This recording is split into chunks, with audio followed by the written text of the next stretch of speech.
Olá, boa tarde, amigos telespectadores da TV Cultura Litoral. Começa agora uma nova edição do Opinião e nesta sexta-feira, 4 de abril, nós estamos recebendo com muito prazer o comentarista do programa, o advogado Roberto Mohamed Amin Júnior, no programa de hoje. Roberto, boa tarde, prazer em recebê-lo. Boa tarde, Chico. Muito bem, Roberto, e nós vamos de imediato ver agora o primeiro VT do programa, que trata exatamente do projeto da anistia aos envolvidos no suposto golpe de 8 de janeiro. Vamos ver o VT, por favor. O presidente da Câmara dos Deputados, Hugo Mota, resiste às pressões de deputados bolsonaristas para pautar o projeto de lei que propõe anistia aos envolvidos nos atos de 8 de janeiro. Líderes partidários aliados a Mota consideram inoportuno discutir o tema neste momento. Eles são contra a análise direta da proposta em plenário por meio de requerimento de urgência. Diante desse cenário, o Partido Liberal passou a coletar assinaturas individuais para o requerimento, deputado por deputado, já que os líderes não aderiram formalmente à ideia.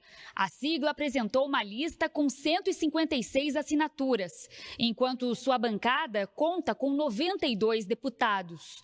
Aliados de Mota acreditam que ele conseguirá conter a pressão, até que o PL obtenha o apoio de 257 parlamentares. Nós vamos trabalhar com celeridade para que na próxima reunião do Colégio de Líderes, na quinta-feira que vem, a gente tenha essas 257 assinaturas, que aí já não dependeremos mais da autorização do presidente Hugo Mota e dos líderes. Nós mudamos a estratégia de ontem para cá para, mais uma vez, demonstrarmos o respeito e o carinho que nós temos ao presidente Hugo Mota na situação difícil da cadeira dele, mas nós não vamos abrir mão da anistia em circunstância alguma. Muito bem, aí está o VT e faltam, Roberto, 100 assinaturas que o PL independer do Colégio de Líderes para pautar o projeto de anistia. O PL se dispõe a obter essas 100 assinaturas que faltam e, assim, pautar o projeto. Você acredita, Roberto, que esse tema da anistia, que acaba sendo um tema importante no processo, até o processo eleitoral do ano que vem, passa no Congresso? Então, Chico, está havendo um movimento no Supremo que eu estou achando muito interessante que diz respeito a isso. Sim. Exatamente. Quando o Supremo agora parece que está fazendo com que vai dar mais da metade dos condenados possam cumprir em prisões domiciliares. O que o Supremo está fazendo? O Supremo já percebeu que existe essa anistia, é a anistia do Bolsonaro. Sim. Ele está usando como bucha de canhão os otários que participaram do 8 de janeiro. É isso que acontece. E o Bolsonaro, naquela entrevista em que ele diz, ele queima todos os possíveis candidatos da direita. Sim. E elege a Michele ou o Eduardo como seus sucessores, ele deixa claro que no mundo dele só existe ele e a família dele. São família. O resto é bucha de canhão que ele usa como ele quer e as pessoas se permitem a usar isso. Por isso que ele é um mito de papel. O que o Supremo está fazendo? Isso é uma coisa muito inteligente deles. E aí tem o dedo do Barroso. Tá.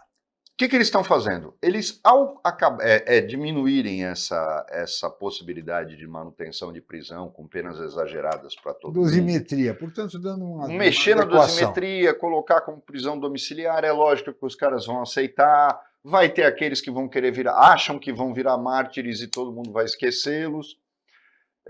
O que o Barroso quer fazer? Ele quer esvaziar a discussão no Congresso. Quando, por exemplo, não o pessoal do PL. O PL está lá para cumprir as ordens do Bolsonaro. Embora o próprio Valdemar não seja muito fã disso. Mas o que eles querem? Eles querem mostrar para o pessoal do centro, que não está muito a favor dessa anistia, falar, não tem necessidade, porque a gente já está mandando todo mundo para casa. Lógico. Nós estamos com os mandantes. Queremos os mandantes. Exato, nós pegamos os líderes, estamos começando a processá-los. Então agora, os peixes pequenos não interessam mais. Esvaziando a discussão, vai ficar difícil para o PSD justificar, para o União Brasil justificar, para o Republicano justificar. Então, o Supremo está sendo de forma muito inteligente, está tirando o foco. E aí vai sobrar anistia só para o Bolsonaro. Bolsonaro. Aí ele não tem o apoio dos outros. Porque, por exemplo, É verdade. Kassab, ele, Tá se, correto. ele se coloca sempre de uma forma ambígua. Pro Kassab, não é interessante o Bolsonaro ser candidato. Ele quer que o Tarcísio seja o candidato. lógico. Porque abre a ele leques assim enormes. O primeiro, ser vice do Tarcísio. O segundo, ser o candidato a governador apoiado pelo Tarcísio. Claro. Esse jogo de xadrez é profundamente alterado por esta questão. E vamos deixar claro, a imprensa tem falado muito desse PL da anistia, projeto de lei no PL partido. Esquecendo uma coisa, Bolsonaro não está inelegível por conta deste processo. Do 8 de janeiro. Essa anistia é para que ele não seja preso. É diferente. Porque ele está E mesmo inelegível. assim, mas mesmo assim, ela é específica sobre o 8 de janeiro. A tentativa de golpe ocorreu antes. Claro. 8 de janeiro foi uma consequência dela. No TSE, não há a menor possibilidade de que os recursos que ele ainda tem pendentes de julgamento sejam providos. E aí cabe a ele uma única alternativa, que é o recurso extraordinário, que não tem efeito suspensivo. Então é preciso dizer, para chegar no TSE tem sempre efeito suspensivo. O recurso extraordinário de decisões do TSE não tem. Sim. Então, quando o Supremo analisar o recurso do TSE, e todo mundo sabe que o Supremo, em relação a isso, dificilmente vai torná-lo elegível, a situação não muda. Sim. E hoje, se a gente às vezes, a política segue uma lógica que a gente, pô, isso é coisa de bandido, e é mesmo. É importante, seria interessante para a direita ter o Bolsonaro preso, pelo menos por alguns meses, para construir a imagem de mártir, Sim. que já está, a imagem dele como mito está caindo. Claro. Aquele eleitor, por exemplo, o Bolsonaro, olhem só como é que é. A pesquisa da Quest, que saiu ontem, mostra claramente que Bolsonaro perde do Lula num segundo turno, por pouco, mas o percentual de pessoas que conhecem, mas não votam de jeito nenhum, é maior dele do que do Lula. Sim. Isso é complicado, porque isso significa que o Bolsonaro perdeu o centro. A rejeição está se impondo. O centro democrático, que não é petista e não é bolsonarista, pendia para o Bolsonaro, e na eleição, com aquelas bobagens que ele fez, pendeu para o Lula e fez a vitória do Lula muito apertada, por 2 milhões de votos.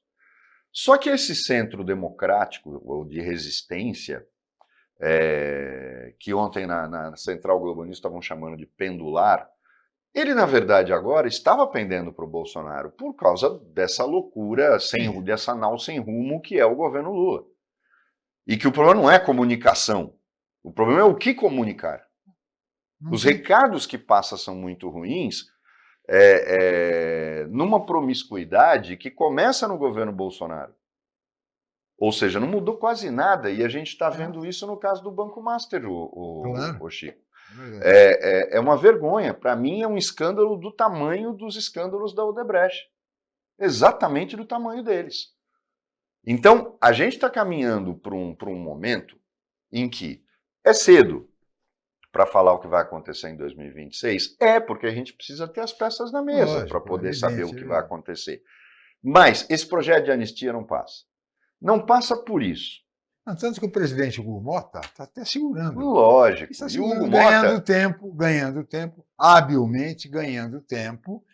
Ele diz que ele não é contra o projeto, porque ele foi eleito dizendo para eles que pautaria, mas ele não quer pautar em urgência. O que ele quer? Ele quer seguir o rito normal. Ou seja, passa pelas comissões temáticas e passa pela Comissão de Constituição e Justiça. Do Colégio de Líderes. Na Comissão de Constituição e Justiça, ele vai ser, a briga vai ser muito grande, vão faltar argumentos, e a discussão até lá, o que se prevê? Que com o Supremo fazendo esse movimento de mandar os caras para casa, certo, bom, a gente vai anistiar quem? Esvaziou.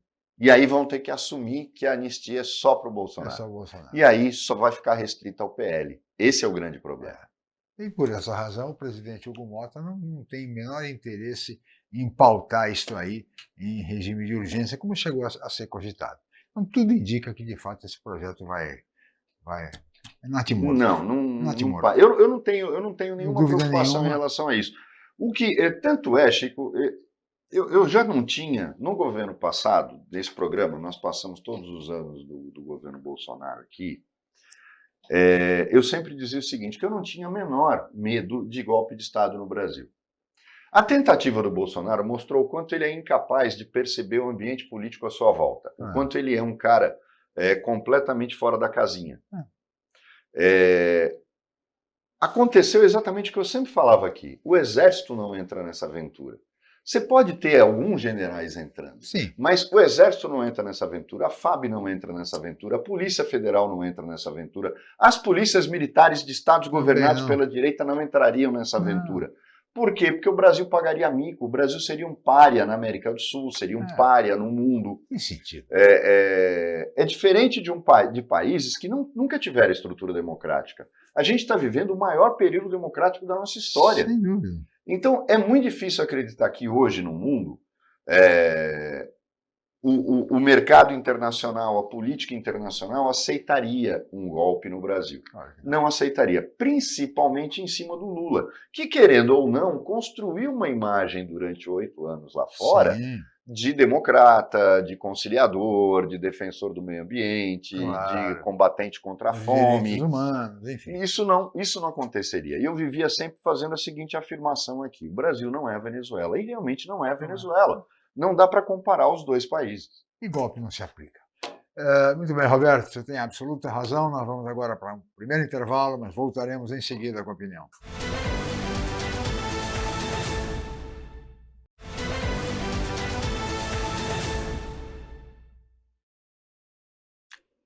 Muito bem, estamos de volta com a opinião desta sexta-feira, 4 de abril, e hoje recebendo o nosso comentarista, o advogado Roberto Mohamed. E agora, Roberto, é o tema do momento, o tema mundial, e a questão do famoso tarifaço de Donald Trump. Nós temos um VT sobre isso, e vamos ver o VT, por favor. Retalhar ou não retalhar?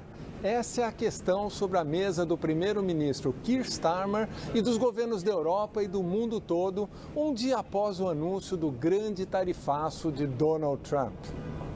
O Reino Unido e a União Europeia, especialmente a Alemanha, foram duramente afetados pelas tarifas de 25% sobre carros, que entraram em vigor ontem. Mas no tarifaço, a Inglaterra foi relativamente poupada, incluída no piso, como o Brasil e a Austrália. Cool and calm heads. Vamos responder com a cabeça fria e sem pressa, disse o premier Keir Starmer a empresários que foram para o encontro em sua casa em Downing Street esta manhã. A mesma reação teve o Japão, cujo primeiro-ministro quer mostrar a Trump que as empresas japonesas estão investindo em fábricas nos Estados Unidos, exatamente como pede o presidente. Quem não está com a cabeça fria são os investidores. As bolsas caíram nas principais capitais. Só a Apple perdeu 300 bilhões de dólares em valor nesta quinta-feira. O dólar e o petróleo também caíram, diante das projeções de que as tarifas altas anunciadas por Trump vão levar os Estados Unidos a uma recessão, além da inflação já dada como certa. E inflação e recessão são a pior dupla de todos os cenários econômicos. Muito bem, aí está o VT, recessão, inflação nos Estados Unidos e há o risco de um colapso econômico nos Estados Unidos em razão dessas atitudes de Donald Trump. E para o Brasil, Roberto, o impacto no Brasil? Vamos analisar tudo e aí a gente vê algumas coisas realistas. E eu estou notando uma discussão muito vazia e muito cheia de medo. A imprensa parece que não sabe o que está falando.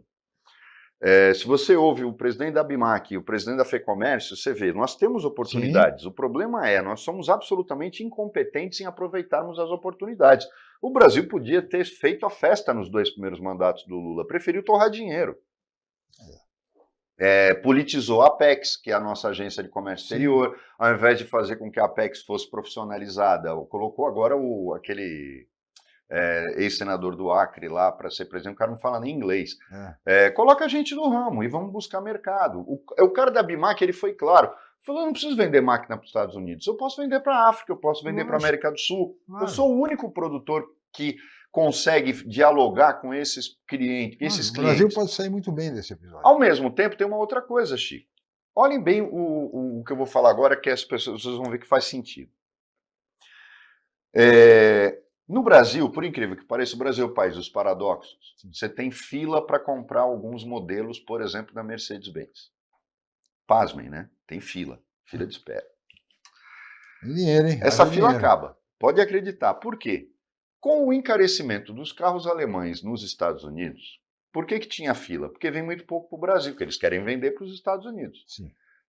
Eles vão ter que vender esse carro para onde der para vender. Aí eles começam a mandar para os mercados emergentes, que tem ainda adoração por esses carros, que o brasileiro é aquele que não pergunta o preço. O americano pergunta. O americano, ele é pragmático. Eu nunca vou me esquecer uma frase do Habib, o Sérgio Habib, que é presidente da JAC, é um cara que entende muito de automóvel, assim como o César, que esteve aqui no programa, em que ele fala, Lexus, Mercedes e BMW vendem a mesma coisa nos Estados Unidos. Por quê? Porque o americano não está nem aí para a marca. Ele quer qualidade, ele é pragmático. Na Europa, não. Na Europa, e não é porque o Lexus é japonês, mas é porque eles dão valor para a marca. Tanto que as grandes marcas de luxo, qual é a americana, Chico? Nenhuma, são todas europeias. O luxo é característico da Europa, da economia americana, europeia, exatamente, pela sofisticação. Então, os Estados Unidos são um país mais pragmático. Ele vai comprar o que tiver mais barato. Para alguns países, por exemplo, como o Japão vive de exportação. Ele vive de exportação. Você mata a economia japonesa se reduzir a exportação dos seus produtos manufaturados para os Estados Unidos. E é um fenômeno, veja bem, o Japão, quando se viu pressionado pelos americanos, começou a montar fábrica lá. A Honda tem fábrica lá, a Toyota tem fábrica lá, a Lexus, que é da Toyota, tem fábrica lá também, e produz seus carros lá. O Honda hoje, que o americano médio usa, é fabricado nos Estados Unidos. A China é uma outra questão. Primeiro, nós podemos aumentar a venda para a China? Podemos. Mas há um outro problema que já aconteceu uma determinada vez. Quando a China se vê pressionada e não consegue escoar a sua produção, ela invade mercados mais frágeis. Então vamos pensar no seguinte, vender para os Estados Unidos agora ficou 35% mais caro. Chinês vai falar, eles vão comprar menos produtos nossos. Nós temos que empurrar esses produtos para alguém. Claro, e aí sufocam a nossa indústria. Fazem aqui. Porque é aquela história, por exemplo, da BYD. Todo mundo fala, foi um erro, trouxeram um carro demais, está tudo parado. Não foi erro nenhum. Você traz um volume de carros enorme, aí você vai fazendo uma série de ações, vendendo esse carro mais barato que todos os carros existentes no mercado nacional, anuncia que vai fazer uma rede de abastecimento para carros elétricos, porque aí é aquela história. Eu ganho dinheiro abastecendo carro elétrico, é um péssimo negócio. Eu sou fabricante de carro elétrico, eu não quero ganhar dinheiro carregando, eu quero que o cara compre o carro. Claro. Entendeu a jogada? Aí eles fazem esta rede porque nenhum dono de posto vai querer pagar para ter o carregador. Eles vão dar o carregador. E a capacidade chinesa de construir as coisas, de vender as coisas é inigualável. É mais ou menos como um conversor da TV a cabo. Aquilo custa uma mixaria. Tanto que você liga, os caras já trazem o aparelho para trocar, eles não estão preocupados com aquilo, é xing-ling. O que importa é o serviço, é a TV a cabo. Lógico. É a mesma coisa, a gente chegou quase que a esse ponto no celular. Tirando os modelos de ponta, e os da Apple e tal, às vezes você vê que as concessionárias dão o celular. Por quê? Porque elas querem que você use. É o serviço que você paga. Então, a BYD veio para inundar o mercado de carro, mas vai fazer isso inundando o mercado de carregadores. Então, a lógica chinesa, ela é complicada e pode complicar a economia brasileira, porque se eles decidirem que eles precisam escoar produtos que não estão indo para os Estados Unidos, eles vão jogar nos mercados, como o Brasil, por exemplo, onde eles conseguem fazer a derrubada da indústria local. É preciso tomar muito cuidado.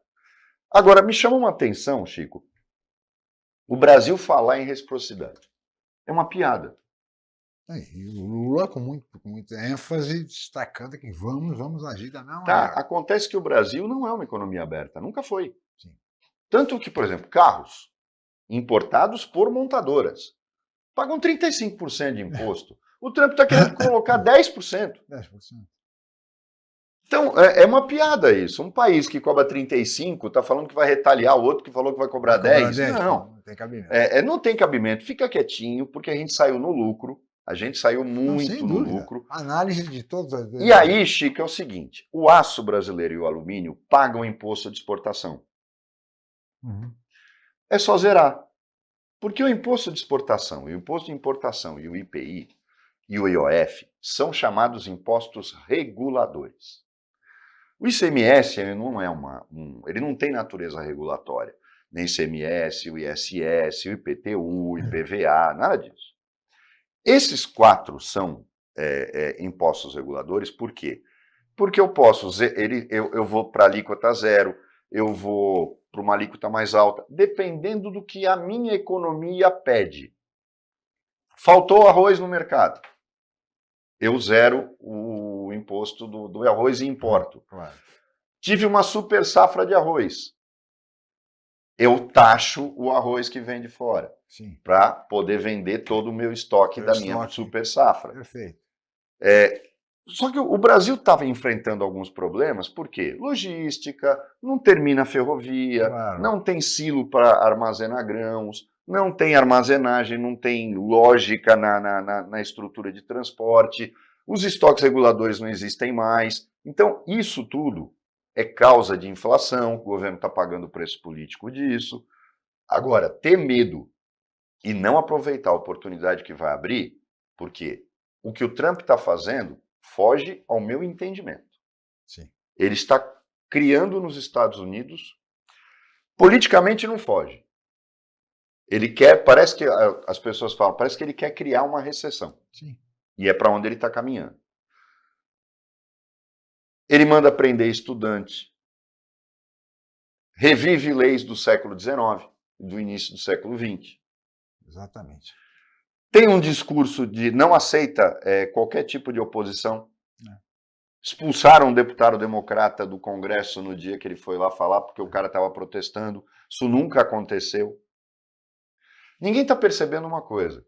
Qual é o momento oportuno para que você, quando você tem uma economia, a maior economia do mundo, a recessão é um prato cheio para quem quer aumentar seus poderes para poder salvar o país.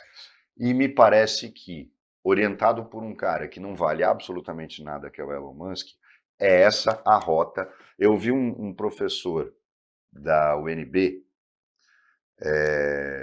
falando sobre esse roteiro, e é incrível, pouca gente se atenta a isso, Chico.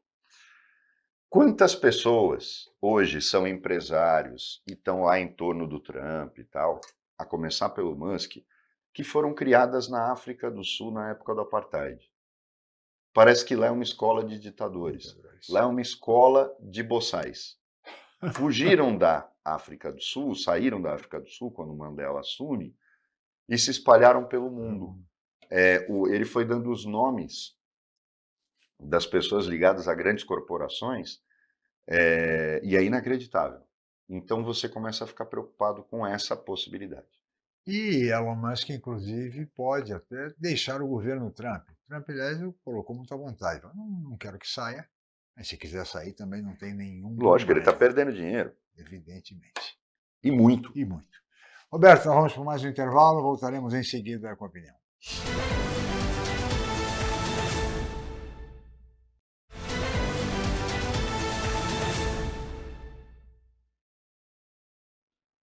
Muito bem, estamos de volta com a opinião que recebe hoje o comentarista do programa, o advogado Roberto Mohamed. E agora, Roberto, nós vamos ver mais um VT internacional tratando exatamente da visita de Netanyahu à Hungria, ao ditador Viktor Orbán. E lá que, inclusive, está deixando a Hungria do Tribunal Penal Internacional. Por essa razão é que Netanyahu pôde ir até a Hungria sem correr o risco de ser preso. Vamos ver, por favor. Em vez de um mandado de prisão, tapete vermelho. Assim, Benjamin Netanyahu foi recebido em solo húngaro para uma visita de 4 dias. A Hungria, que até hoje integrava o Tribunal Penal Internacional, declarou que não respeitaria a decisão da corte que, em novembro, emitiu um mandado de prisão contra o líder israelense. Ele é acusado de crimes de guerra pela operação na faixa de Gaza. E antes do desembarque do convidado, os anfitriões rasgaram o Estatuto de Roma, do qual eram signatários, que fundamenta o TPI. Em uma declaração conjunta em que os jornalistas não foram autorizados a fazer perguntas, Netanyahu agradeceu ao premier Viktor Orbán por tomar uma decisão ousada e baseada em princípios. Thank you, my friend Victor. Enquanto isso, na faixa de Gaza, ataques aéreos israelenses mataram pelo menos 100 palestinos nesta quinta-feira, incluindo 27 pessoas que estavam abrigadas em uma escola no norte do enclave. O exército israelense afirmou que 12 lideranças do grupo extremista Hamas foram mortas desde que as tropas retomaram os combates no território há pouco mais de 15 dias. Muito bem, aí está a visita, o que resta ao Netanyahu. Ir para a Hungria, ir para Budapeste, agradecer ao amigo Viktor Orbán. Enfim, e por essa razão a guerra continua, o cessar-fogo foi deixado de lado, as mortes continuam, essa tragédia que parece que não tem fim, Roberto. É muito curioso, né? A Hungria é um país de paradoxos também, Chico. Aliás, é um país lindo, hein? Não, Budapeste, lindo, e tem um detalhe. Budapeste é uma cidade maravilhosa, espetacular. De todos os países que integravam a Cortina de Ferro, a Hungria foi a que saiu melhor da Cortina de Ferro, ela, economicamente. E foi até uma certa surpresa. O problema é que as pessoas não entendem, esses países viveram longe da democracia durante muito tempo. Conceitos de democracia têm que ser arraigados, têm que ser trabalhados. Né? É diferente, por exemplo, por que o Brasil, mesmo com uma ditadura, não perdeu a aspiração democrática? Porque eram momentos em que isso se interrompia. Sim. E você vê hoje um monte de gente fica aí falando que era bom no tempo da ditadura. E o golpe foi apoiado pelo povo na época, em 64. Porque existe essa coisa de ilusão na cabeça das pessoas, mas ainda temos aspirações democráticas. Na Hungria isso não acontece. Mas a Hungria, por exemplo, foi o país escolhido pelos Estados Unidos, é lá que todas as operações policiais americanas ficam sediadas.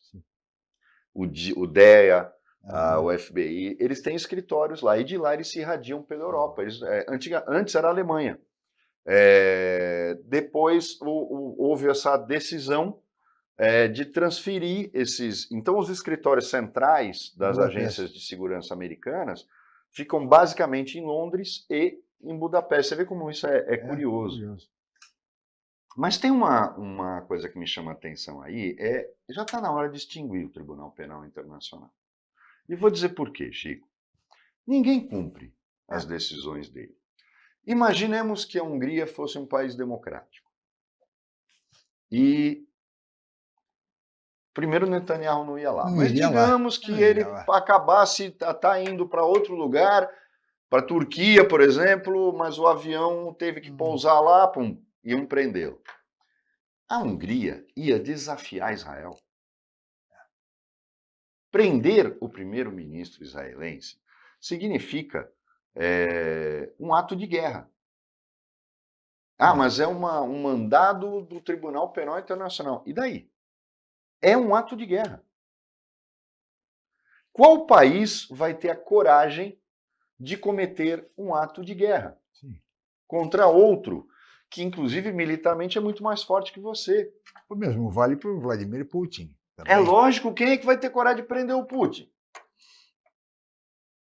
Qual país europeu vai ter coragem de prender o Putin? Então, existe uma falta o Tribunal Penal Internacional só teria sentido se ele realmente tivesse o poder efetivo de ter cumprido, e para isso ele precisava ter no Acordo de Roma todos os países. Mas a partir do momento que Estados Unidos não faz parte, China não faz parte, Rússia não faz parte, quem é que vai mandar lá na coisa toda? A Alemanha, a França, Macron adoraria, né? Que ele acha que ele manda em tudo, ameaçou o Putin até com arma nuclear. O Macron precisa tomar eu acho que foi bom ele convidar mesmo a Janja para ir para lá, tomar café com a Janja, porque ele fala tanta bobagem que é muito parecido, deve ter se sentido em casa. Não dá. Chico, qual país vai praticar um ato de guerra contra um outro porque o Tribunal Penal Internacional decidiu que ele cometeu crimes de guerra? Prendeu o cara da Eslovênia, da Tchecoslováquia, na Iugoslávia, aqueles caras, era uma coisa. Agora, você não vai prender o primeiro-ministro de Israel. Você não vai prender o presidente da Rússia. E outra, quem cometeu mais crimes de guerra do que os presidentes americanos? O maior deles, John Kennedy. Todas as ordens de crimes de guerra na guerra, quem enfiou os Estados Unidos no atoleiro do Vietnã foi ele. Eu sempre falo aqui, os democratas são belicosos, os republicanos não, porque os democratas começam as guerras, os republicanos acabam com elas. É engraçado isso na política americana. É histórico. Então é preciso a gente entender como é que funciona a cabeça de líderes políticos. Estava na cara que ele ia fazer isso. Assim como o presidente da Turquia, eles são democratas? Não. Mas eles se equilibram fingindo uma hora sim, outra hora não. O ex-presidente da Hungria, ele é amigo do Putin. O primeiro-ministro. Ao mesmo tempo que ele também se dá bem com o Trump. Sim. Amigo do Bolsonaro também. O Bolsonaro não pediu asilo para ele. Então, na verdade... a Hungria é amiga de são todos. São países que... E você vê como é curioso, não afeta o turismo. A Hungria é um dos destinos mais procurados, porque o país realmente é lindo. É um dos destinos mais procurados para quem vai para a Europa. É verdade. Então, não afeta a imagem do país. É engraçado isso, é curioso essa coisa. Eu estava lembrando, Chico, só para a gente não ver, esse tipo de coisa é mais ou menos como o prefeito de uma cidade fazer um comunicado dizendo que precisa de ajuda do governo federal, do governo estadual, porque o município está falido, porque não tem receita, como fez o prefeito de São Vicente ontem. Mas é curioso, né? Santos tem um orçamento de 5 bilhões e meio. Tem 18 secretarias. São Vicente é 1 bilhão e pouco. Tem 27. Então, como é que o cara é muito cara de pau, né? Não, ele é muito cara de pau. Nenhuma secretaria em Santos tem o número de cargos comissionados que as secretarias de São Vicente têm. Por quê? Ele teve que fazer esse mundo para poder ter o apoio de todo mundo e garantir sua reeleição, porque sua administração é péssima. O dinheiro da merenda não aparece na merenda, o dinheiro da reforma das escolas não aparece na reforma das escolas, você tem creche que não existe, mas ele tem a cara de pau de dizer que precisa de ajuda do governo federal e do governo estadual, porque a cidade está falida. É óbvio que a cidade está falida, todo mundo sabe que a cidade está falida, mas está falida também por sua causa. Está falida porque você não fez nada para arrumar a casa dos outros. São Vicente é uma cidade que parece condenada, né? Depois do Coiú, não apareceu mais ninguém. Impressionante, sempre essa mesmíssima dificuldade, não tem receita. Então tinha que ser uma cidade administrada com responsabilidade. Gasta menos, enxugar a máquina. Exatamente. Reforma uma espécie de reforma do Estado mas município. Não tem prefeitura que cria a Secretaria da Casa Civil, né? Então vamos fazer a reforma do Estado também. Mas precisava resolver a coisa de uma forma... com vergonha na cara, e não indo para o tribunal contra a greve de professor, tá? Isso é ato de força. Agora, o problema é que é difícil justificar quando um prefeito se concede um aumento de 53% e quer dar 3,5% para os professores. Né? É difícil, é difícil. E quem fala que não tem dinheiro pode ter 27 secretarias, meu amigo. Eu fico tentando imaginar o diabo dessas secretarias, porque e aí, não que seja, Santos é um exemplo de administração que não é, mas é curioso que o maior orçamento da região, que é o de Santos, tem 18 secretarias. Guarujá tem 24, São Vicente tem 27. Sim. Bom, para que tanta coisa? São cidades muito menores, com orçamento muito menor. Aí eu fico pensando, será que ninguém consegue pensar que a gente precisa acabar com isso? A gente precisa ter parar de rasgar dinheiro, de jogar dinheiro no ralo? Sim. Não dá, já basta a corrupção. Ainda tem a incompetência, essa coisa de jogar dinheiro pela janela, realmente não tem sentido. É a mesma coisa, esses líderes políticos que jogam para a torcida, são muito bons para fazer vídeo, para fazer discurso, mas olha o que eles fazem de verdade, E veja, quando a câmera apaga. Roberto, veja, estamos nos aproximando dos 500 anos de São Vicente, da célula máter da nacionalidade, data que precisa ser muito bem comemorada, inclusive com apoio, evidentemente, do governo federal, do governo do estado. Não se pode perder esse aspecto histórico. Não sei quem será o prefeito por ocasião dos 500 anos, mas está se aproximando em razão do aniversário da célula máter da nacionalidade, do município de São Vicente, que até por isso merecia ser tratado de uma outra maneira. É uma cidade linda, uma cidade com paisagens maravilhosas e que está muito maltratada, infelizmente. Precisaria ser revista tudo isso. Não se pode perder de vista o fato de que São Vicente é a primeira cidade do país, célula máter da nacionalidade. Vamos para o intervalo, Roberto. Voltaremos em seguida com a opinião.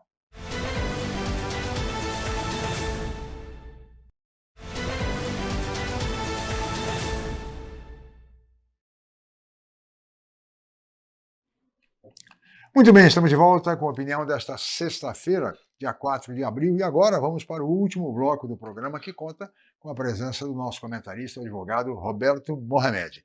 E, Roberto, tem um tema aqui que não pode fugir, sair da nossa pauta, que é a questão da popularidade do presidente Lula.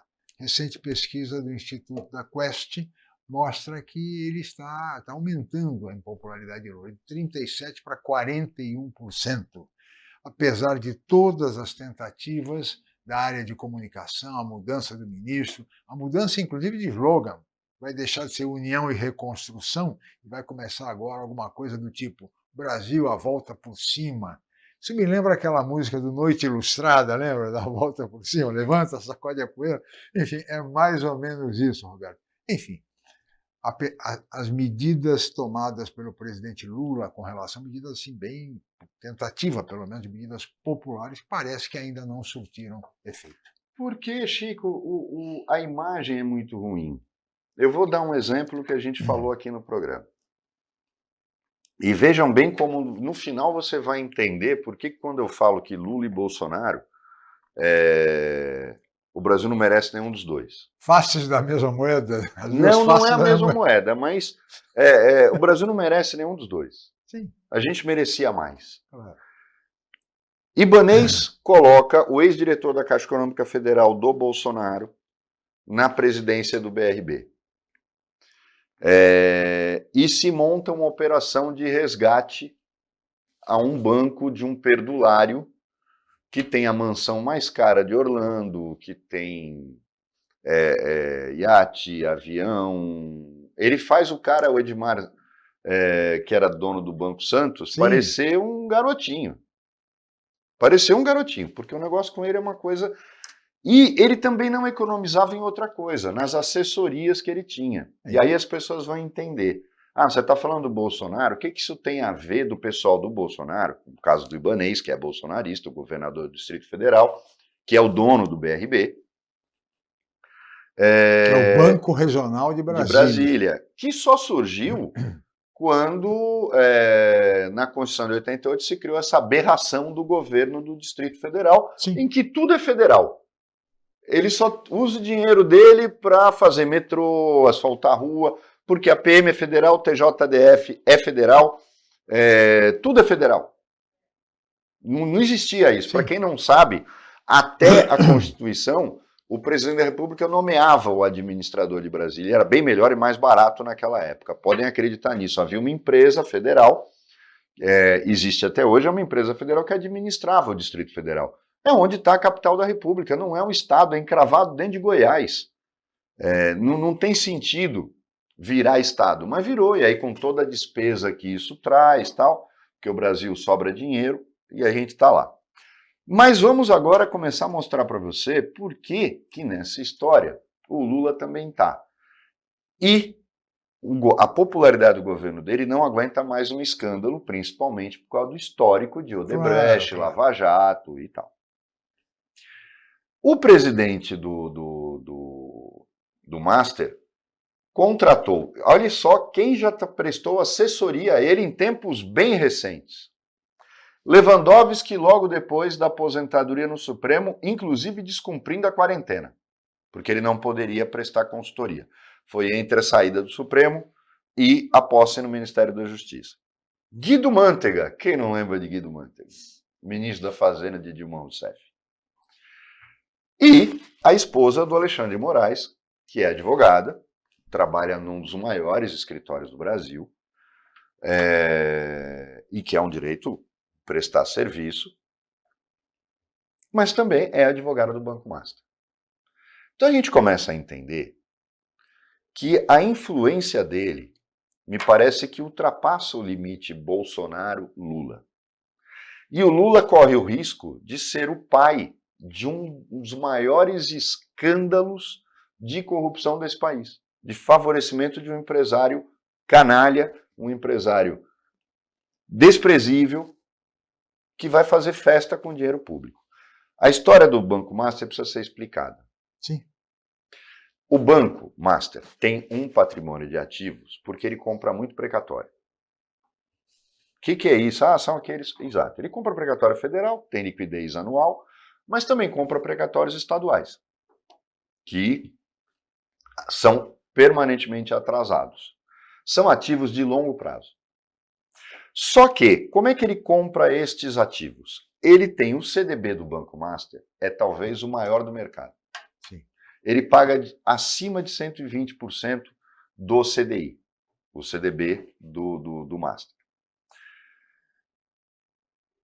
Aí fica aquela pergunta, é renda fixa, não dá para fazer milagre. Eu tenho que ter uma carta de empréstimo de crédito muito alta e cobrar juros lá em cima para poder remunerar o meu investidor, Lógico. Com 120% do CDI, Certificado de Depósito Interbancário, que é o que determina a taxa do CDB quando você aplica dinheiro no banco. E ao alavancar-se com taxas tão altas, ele criou uma dívida, porque acabou meu CDB, que eu fiz por 6 meses, um ano, eu quero meu dinheiro. E aí eu tenho desencaixe. Claro. Para isso, os bancos dispõem de um fundo garantidor, um fundo de crédito, garantidor de crédito, que é formado pelos próprios bancos. Sim. Não é dinheiro Mas que é público. 250 mil reais.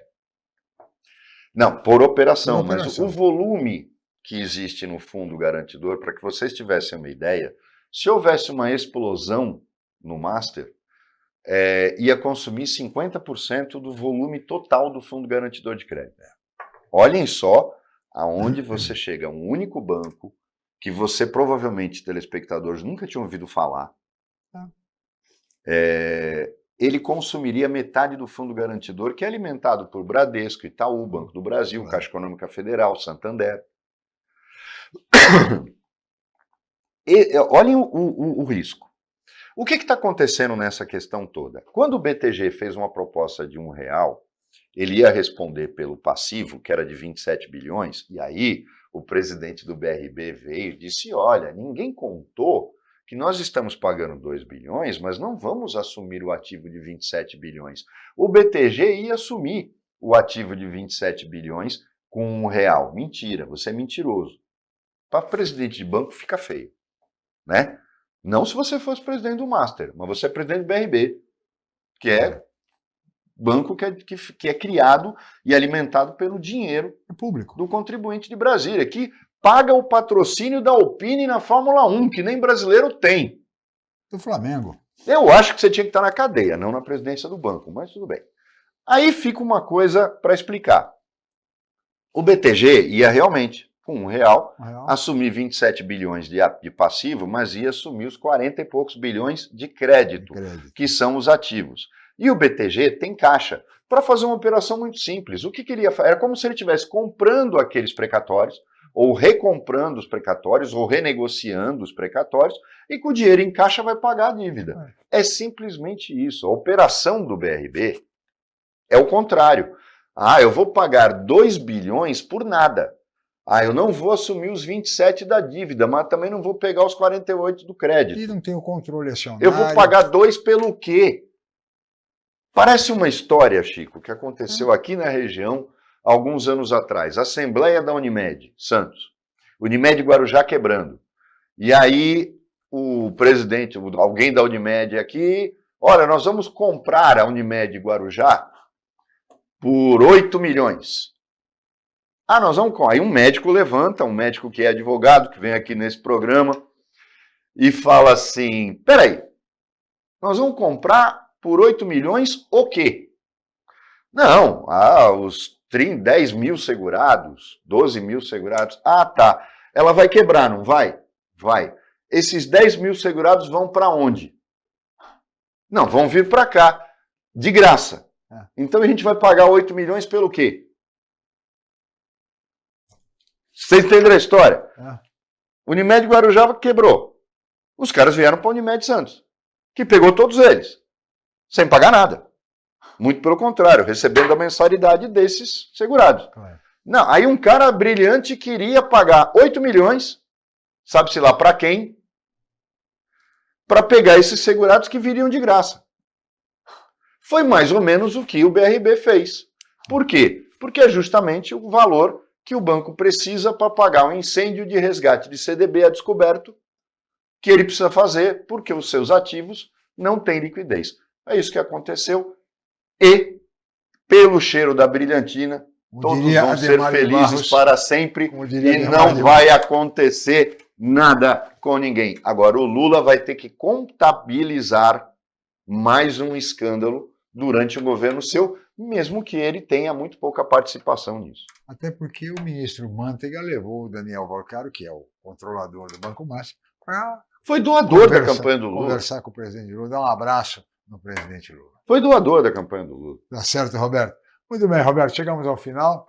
Queria agradecer muito a sua participação, a sua presença, e especialmente você, meu amigo telespectador, amiga telespectadora, pela audiência qualificada de sempre. Nós estaremos de volta na próxima segunda-feira. Tenham todos um ótimo final de semana e até segunda-feira.